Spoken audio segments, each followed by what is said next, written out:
Jimmy Thang from Maximum PC here at Nimble VR. I'm here speaking with Rob. And Rob, you guys are working on a solution for control in VR, right? That That's allows you to right. use your hands. Yeah. Actually, we're developing a development kit called the Nimble Sense. It's a true depth sensing camera, and we're using it to track your hands and fingers and really bring your hands into VR. So Okay, let me just show you right now. sure.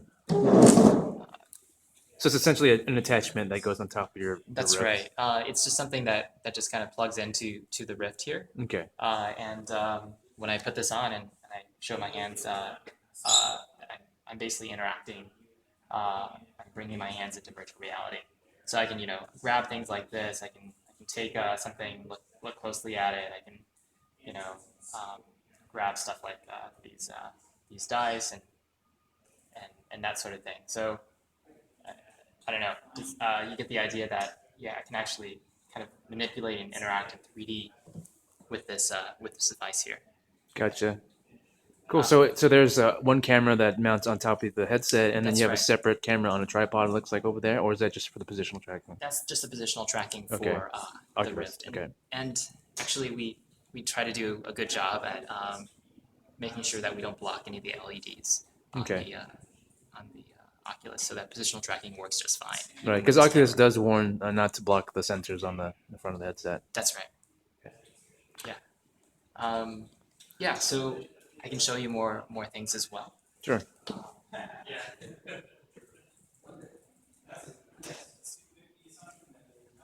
One of the interesting things about this camera is it actually captures a true 3D point cloud. It's a true depth sensing camera, and we expose that to developers as well. And so I can put my hands in this. In the scene is actually going to be able to see all the 3D points in my hands, and we can track these. But we can also look down and you can see your legs, you can see your arms, you can look around you. And even though this camera is pointed down because we have the 3D point cloud, we can actually render and understand the 3D world better um, and re-render it so that it looks exactly in the right place. So when I see my hands through the nose hole of this rift and I bring them up, the hands are spatially exactly in the right place. So how does it? So how does it know what to represent? Like how does it know not to represent, like, let's say, a shoebox on the ground as your foot or something?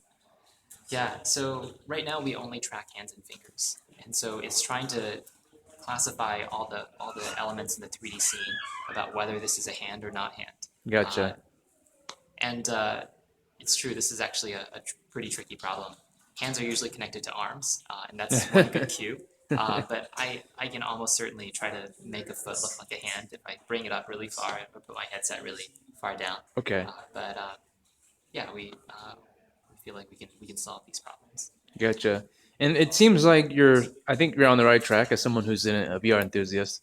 But it seems like you're sort of still missing that haptic feedback or that feeling like you're touching something. That's right. So just going back to this other demo for a second, I feel that there's a wide range of things that you can do even without haptic feedback. This is a case where I can reach in and I can grab these boxes, and I know that I've grabbed them and I can rotate them. And these sort of interactions I can already do without any sort of haptic feedback.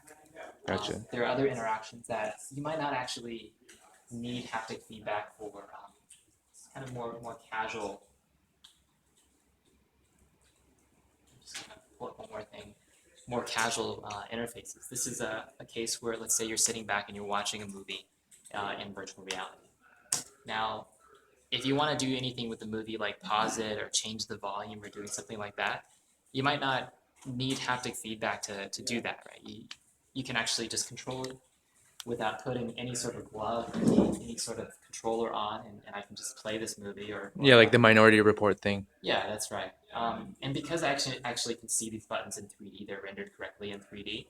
I know where they are. I know how far I've pushed them. It's uh, it's a good experience, and it's a convenient one because I don't have to be holding anything. Okay. And do you guys have like a SDK in place then? That's right. This is right now just purely for developers, and the SDK is everything. So we're trying to make it as easy as possible for developers to just drop in our code into their Unity games or into their other applications so that they can get started right away. We provide information at three different levels, from the lowest level raw data, the IR images coming straight off the camera, to skeletal tracking of the hands and fingers, all the way to some understanding of the gestures and gesture recognition, so that you can basically have a grab detector kind of built in if you're grabbing something in your game. Um, that's yeah, Gotcha. It seems very similar to like a leap motion modification. Some people are taking their leap motions and they're actually putting it in front, on top of the absolutely, Oculus yeah, Rift. So how does your technology differ from theirs? yeah. We respect everything that the Leap has done, but we also think that we have the most robust hand tracking, skeletal hand tracking technology out there. Part of this is because the hardware, part of it is because the algorithms and the software that we've been developing for the last 2.5 years. We think it's the best out there. The other difference is that we actually give the developers a full 3D point cloud. And trying to understand the world in 3D, being able to not only visualize and render the world, but to reason about it, to render it, to understand that these are legs, having that 3D point cloud actually makes a huge difference. And so this is a true depth sensing camera, and we provide that information out directly to developers. Is there multiple cameras on that device, or is it just one? Because I know with multiple cameras, you can. Yeah, some companies are working with depth perception and things like that. Yeah, so this is what's called a time of flight camera. A time of flight camera is, you can think of it as it's shooting rays of light out there and trying to figure out how long or the distance it traveled, uh, how long it took to get back. Um, but for every pixel in the image, we get a depth back. It's a true depth camera, and it's doing that with basically an IR laser and an IR camera. So a single camera. Are there any weaknesses? Like, do you need optimal lighting conditions? Do you need to be within a certain distance? Um, Sure. I mean, does it work with every skin tone? Because I know the Connect had some issues with that early on as well. Yeah. Actually, we tried a lot of different types of camera technologies to get here, right? We wanted not to be a hardware company. We wanted to be only in software. And after trying all these different cameras, from the Kinect to Soft Kinetic um, to the new version of the Kinect to Intel's cameras, we thought that we had to create something specifically for VR. So you're right that there's certain parameters that are really important to us. One of the one of them is field of view. One of them is just the range of the camera. We want to be able to optimize for 10 to 70 centimeters. And in terms of time of flight, we feel like also the accuracy and the artifacts associated with this is it's it's gone a long ways. It's moved really far, and we feel like it's ready for hand tracking. So you'd say the latency isn't an issue right at this point. No, and I can actually show you that there's a little bit more latency in Unity, but I can show you exactly how fast and how responsive this is uh, in a second. Cool. Yeah, let's take a look at that if you don't Yeah. mind. Okay. You want to switch seats? Okay. Yeah. So this is just showing, like, as I move my hands and fingers, kind of how quickly it's able to keep up with my finger motions and my hand motions. It's able to recover from failures, and like if a hand just moves in a pose that it doesn't know, it might get it wrong, but it's able to get that very robustly. And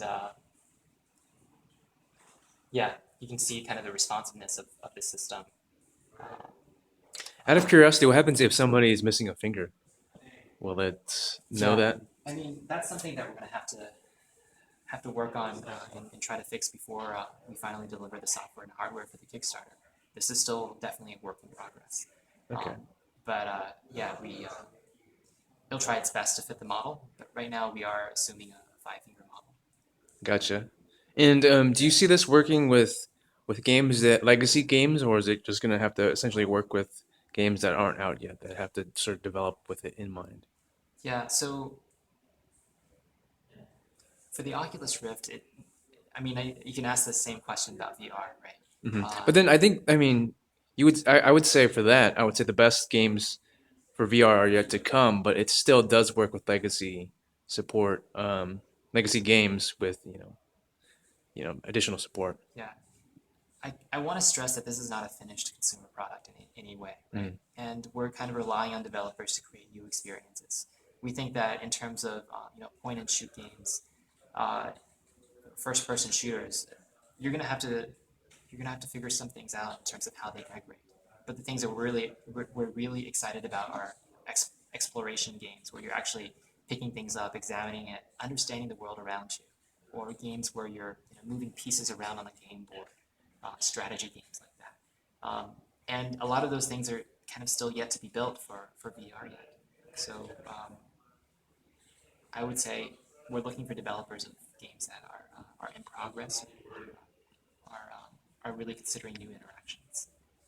Cool. And do you guys have any release plans, any pricing plans, or anything like that at this point? Yeah, it's going to be $99 for the development kit, which is a sensor plus a little mount for the DK2.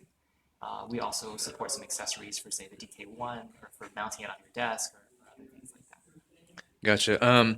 So do you guys plan on supporting this beyond, like outside of the realm of VR as well? So Absolutely. okay, So so pretty much like the Leap Motion in that aspect. in that respect, yeah, we feel like we have some extra flexibility. You can point the camera forward, you can point it top down. This is a true depth sensing camera, and you can really use that for whatever you want. Maybe medical purposes as well. Absolutely. So cases where you don't want to touch something, you want to interact without having to touch a keyboard or mouse. Gotcha. Cool. Is there anything else our readers should know about the device? You should back our Kickstarter. Okay, and how can they do that? Find us on nimblevr.com or go to our Kickstarter webpage and yeah, help us take virtual reality to the next level. Awesome. Thanks, Rob.